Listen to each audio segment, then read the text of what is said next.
안녕하세요 여러분. 중학 프리미엄 온라인 입설에 오신 여러분들을 환영합니다. 2022학년도 온라인 입설, 중학생들을 위한 이 온라인 입설에서 첫 번째 강의는 고교 선택을 위한 조언으로 시작을 해 볼까 합니다. 사실 이제 중학생 학부모님들, 특히나 지금 중3 학부모님들이라면 되게 고민스럽죠. 어떤 고등학교를 선택해야 될까? 뭐 이게 가장 고민스러우실 겁니다. 근데 그렇다면 이제 제가 진행하는 모든 강의를 통해 끝나고 난 뒤에는 내가 이 고등학교로 가야겠구나 라고 생각을 할 수 그런 확정적인 생각이 들 수 있도록 최선의 노력을 다하겠습니다. 그래서 고교 선택을 위한 조언, 어떤 것들을 할 것인지에 대한 이야기들을 쭉 진행을 해 볼 겁니다. 그래서 지역별로도 입시에 대한 이야기들을 해 볼 거고요. 그리고 고등학교를 올라가기 위해서 어떻게 해야 되는지에 대한 이야기들도 해볼 거고, 그 다음에 고등학교 올라가서 어떤 일들을 할 것이냐도 좀 고민을 해야 되겠죠. 그러나 지금 당장의 문제는 어떤 고등학교를 선택할 것이냐에 대한 문제, 거기에서 출발을 해보자 라는 이야기 해보겠습니다. 일단 고등학교 분류는 가볍게 지나가도 되겠죠? 특수목적 고등학교, 과학계열, 외국어 계열, 국제계열, 예술계열, 체육계열, 마이스터고, 이렇게 특수목적 고등학교라고 부르고 있고요. 그 다음에 고교 분류의 특성화 고등학교, 그 다음에 자율고등학교, 일반계 고등학교, 이렇게 고등학교 종류가 생각보다는 좀 많습니다. 그런데 이제 거의 대부분의 상당수의 고등학생들이 진학하는 것들을 생각을 해보면 특수목적고의 일부분, 그리고 특성화 고등학교, 자율고등학교냐 일반고등학교, 물론 그중에서 가장 비중이 큰 건 당연히 일반계 고등학교죠.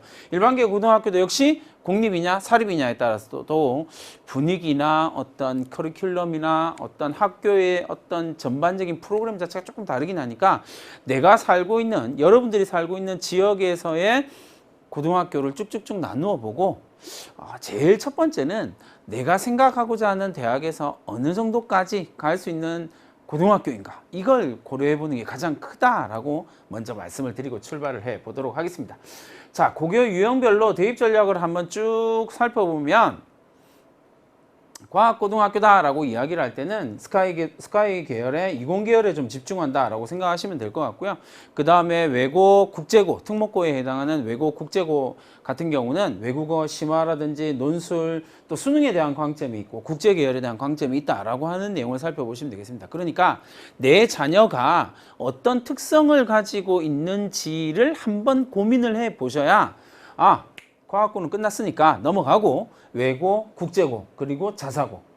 자사고는 아무래도 일반고의 성격보다는 외고, 국제고의 성격, 그 중간쯤 된다라고 하는 것이 일반적인 평가거든요. 이제 이게 광역 단위 자사고냐, 전국 단위 자사고냐에 따라서 분위기나 뭐 이런 것들이 많이 다르긴 하지만, 어쨌든 외고, 국제고 같은 특목고와 일반계의 중간 정도의 역할, 광역 자사고들은 그런 역할을 하게 되고, 전국 단위 자사고는 당연히 외고, 국제고와 비등비등한 경쟁력을 가지고 있다라고 생각을 하시면 되겠습니다. 자사고 심화 과목, 국제고와 외고에서 개설하고 있는 심화 활동을 개설하고 있고요. 비교과 활동으로 역량이 점점 강화되고 있다, 이런 분위기다라고 하는 걸 좀 이해를 해주셔야 됩니다. 그러니까 이런 류의 과학고등학교냐, 외고, 국제고냐, 아니면 자사고냐라고 이야기를 하면 일반적으로 장점이 있는데, 그 장점이 뭐냐면요, 교내 활동이 매우 활발하게 이루어진다라는 겁니다.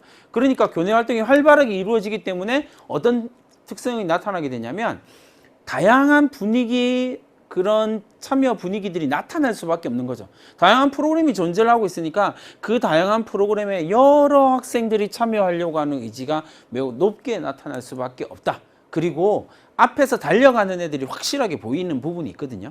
그러니까 자사고, 외고, 국제고 이런 학교들은 대부분 다 앞에서 이렇게 열심히 달려가는 아이들이 있는 반면에, 그 열심히 달려가는 아이들을 보면서 여러분들의, 우리 아이들이 내가 조금 쫓아갈 수 있는 역량도 있어요. 이게 자사고, 외고, 특목고의 장점 가운데 하나거든요. 나보다 역량이 뛰어난 아이들을 바라보면서 도전의식을 가진다.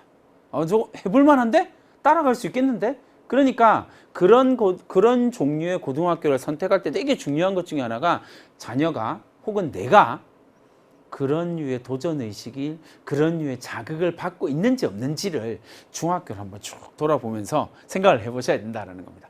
단점으로 이야기할 수 있는 부분은 뭐냐면요, 내신 경쟁이 치열하다. 말할 필요가 없죠. 그죠? 내신 중학교에서 그렇게 날고 긴다라고 했던 아이들이 고등학교 가서 좌절하는 모습들을 또 좀 많이 만나게 될 거예요. 왜냐하면 우수한 학생들끼리 경쟁이 이루어질 수밖에 없거든요. 그 비슷한 수준의 아이들이 모이니까.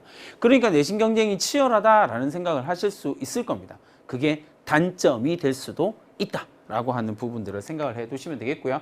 일반계 고등학교의 대입 전략을 살펴보면 학생부 교과 전형이나 지역 균형 전형, 수시대 비해서 내신이 조금 유리하다라고 하는 장점이 있을 거고요. 수능 최저 학력 기준에 대한 고민이 좀 있어야 된다라는 이야기를 합니다. 장점과 단점을 확 같이 집어넣어놨죠? 왜 집어넣어놨냐면 이게 일반계 고등학교라고 생각을 하더라도 공립이냐 사립이냐에 따라서 이 부분이 조금 달라지긴 하는데 어쨌든 일반계 고등학교다라고 이야기를 했을 때 포인트는 내신의 유리함. 그러니까 학교 추천 전형이 증가하고 있단 말이에요. 대학을 들어갈 때 서울에 있는 주요 대학을 중심으로 학교 추천 전형이 증가하고 있단 말이에요. 그러면 학교 추천 전형을 이 학생이 모범 학생이기 때문에 내가 선발합니다 라고 이야기할 수는 없거든요. 뭘로 봐요? 성적으로. 학교 추천은 다 성적으로, 내신 성적으로 가거든요. 그래야 문제가 안 생기니까. 그렇게 될 수밖에 없거든요. 고등학교 입장에서는. 그러니까 얘는 내신이 조금 떨어지는데 학교 생활 너무 잘해. 그래서 학교장이 추천한다? 불가능합니다. 그러니까 내신으로밖에 추천할 수가 없기 때문에 그걸 노리고 들어가는 것. 그러나 생각보다 점점 강의를 이어가시다 보면 알겠지만 생각보다 학생부 교과전형이 그렇게 늘어나지는 않을 거다. 그렇게 생각한다면 내신의 유리함 이걸 가지고 내가 고민을 할 것이냐 안 할 것이냐 좀 고민을 해보셔야 되는데 일반계 고등학교에서 가장 치명적인 단점 가운데 하나가 뭐냐면 수능 최저학력 기준에 대해 잘 못 맞출 가능성이 높다라는 거예요. 아까 앞서 말씀드렸던 것처럼 외고, 특목고, 자사고 같은 경우는 앞서 달려가는 애들이 있으니까 으쌰으쌰 하고 이런 것도 있고 내가 뒤처질 수 없지 이런 것도 좀 있다 보니까 전반적으로 학력이 좀 높아지는 경향이 강하게 나타납니다. 근데 일반고는 좀 그렇진 않거든요. 다 비슷비슷하게 놀고 있는 공부하는 등 이렇게 노는 등 이렇게 비슷비슷하게 하고 있는 상황에서 내신이 좋은 아이들은 나만 열심히 하고 있는 상황들이 좀 많이 만들어지거든요. 그러다 보니까 수능 최저학력 기준을 달성하지 못하는 경우들이 상당수 존재한다. 그러니까 이런 부분들을 선택을 할 때는 이런 부분들에 대해 좀 고민을 해보셔야 됩니다. 자, 2022학년도 고교 입시의 이슈들을 몇 가지 정리를 해봤습니다. 첫 번째, 서울대학교 2024년에 대입 전형안을 발표했습니다. 매우 중요한 내용인데 뒤에서 한번 살펴보도록 하겠습니다. 그 다음에 서울 주요 대학의 기준으로 정시가 40%까지 확대했습니다. 40%까지만 확대합니다. 더 이상 늘어나지 않을 거거든요. 그러니까 그 부분도 봐두시면 되겠고요. 그 다음에 서울에 있는 자사고, 동성, 한가람, 승문고로 일반 고등학교로 전환을 합니다. 그래서 전국에 10개, 서울에 17개, 비서울 8개. 자사고 이렇게 보시면 될 것 같고요. 지방의대, 약대, 간호계열 지역인재 선발이 40% 의무화되어지고 있다라고 하는 부분이 일반계 고등학교에서 내가 어떤 부분을 해서 지역인재 이걸로 갈 수 있을까에 대한 고민도 지금 좀 커지고 있는 거거든요. 내가 굳이 이렇게 생각하는 학생들도 좀 많아지고 있으니까 지역인재 전형을 최대한 활용하는 것이 상위권을 진출할 수 있는 가장 중요한 방법 가운데 하나다라고 하는 거. 그 다음에 여전히 말도 많고 탈도 많은 학생부 종합전형의 고교 블라인드 정책. 이것이 일반계 고등학교에서 유리하냐 불리하냐라고 고민해 볼 때 입시 전문가인 저의 입장에서는 일반계 고등학교에 딱히 유리하지 않았다. 전년도 결과를 보니까 딱히 유리하지는 않더라. 별 차이 없더라. 사실 조금 더 냉정하게 말씀드리면 일반계 고등학교에 조금 불리했던 거 아니야? 라고 하는 평가들도 나오고 있다. 라고 하는 부분들도 고민을 해 두셔야 되겠습니다.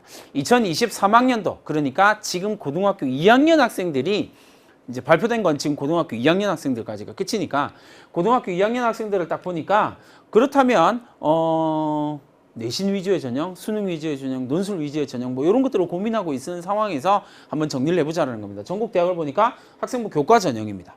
학생부 교과 전형이 44%예요. 그 다음에 학생부 종합이 23%, 정시가 22%를 보여주고 있고 기타 7.3%, 논술 3.2%.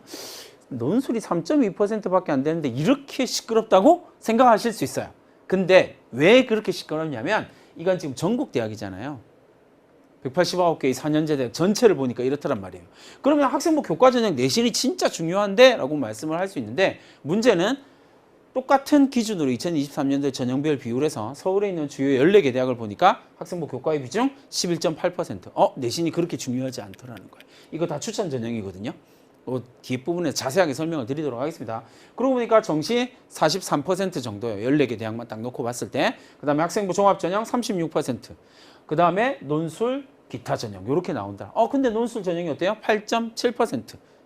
아까 전국 단위에서는 3%였는데 서울의 주요 14개 대학에서는 논술 전형이 좀 많구나 이런 생각을 하실 수 있다라는 거죠. 그러니까 이렇게 내가 어떤 대학을 보낼 것이냐를 첫 번째, 아니요, 다시 내가 어떤 대학을 보내고 싶으냐, 내가 어떤 대학을 가고 싶으냐, 그 방향을 설정하는 게 고등학교를 선택할 때 가장 중요한 이야기다라고 제가 말씀을 드릴게요. 왜요? 아까 앞부분에서 보셨던 전국 대학에서 제일 중요한 게 뭐라고요? 학생부 교과 전형, 내신 전형이요. 44%. 그러려면 내가 지방에 있는 거점 국립대들이 다 학생부 교과 전형이 압도적으로 우세하다라는 이야기거든요. 그러니까 내가 지방에 있는 거점 국립대를 가겠다라고 생각하면 제일 좋은 방법은 그 지역에서 일반계 고등학교에서 가장 성적이 안 나오는 고등학교로 가서 내신을 잘 받아서 지방 거점 국립대를 가는 게 가장 바람직한 방법입니다. 근데 그게 아니라 나 서울에 있는 주요 대학도 한번 도전해보고 싶은데 라고 생각한다면 학생부 교과 전형, 내신 전형은 크게 의미가 없다라는 거예요. 그러면 정시냐 학종이냐 이 둘 중에 하나거든요. 특히나 지금 중학교 학생들을 쭉 생각을 해보면 논술과 기타 전형이 거의 극도로 줄어들게 될 거거든요. 그렇다면 늘어나는 건 학종이 늘어나게 될 거란 말이에요. 그 부분은 좀 이따 또 다시 말씀드리겠습니다. 자, 그래서 전체 대학에서 신입생 출신 고교 비율을 살펴보니까 2020년, 2021년을 살펴보니까 일반계 고등학교가 압도적으로 높죠. 왜? 숫자가 제일 많거든요. 학교 숫자도 제일 많고 재학생 숫자도 제일 많고 응시생 숫자도 제일 많으니까 분위기는 이렇다라고 생각하시면 되겠습니다. 자율고가 대략 한 10% 정도 뽑히고 있거든요. 전체 대학 정원 중에서 이렇게 여러분 생각하시면 되겠습니다. 자, 선호대학 신입생 출신 고교 유형별 현황을 살펴보면 대체로 20년, 21년을 살펴보면 크게 차이가 나지 않는다라는 사실을 확인할 수가 있죠. 유사하게 갑니다. 큰 변수가 없는 한은 비율 자체가 크게 차이 나지는 않는다.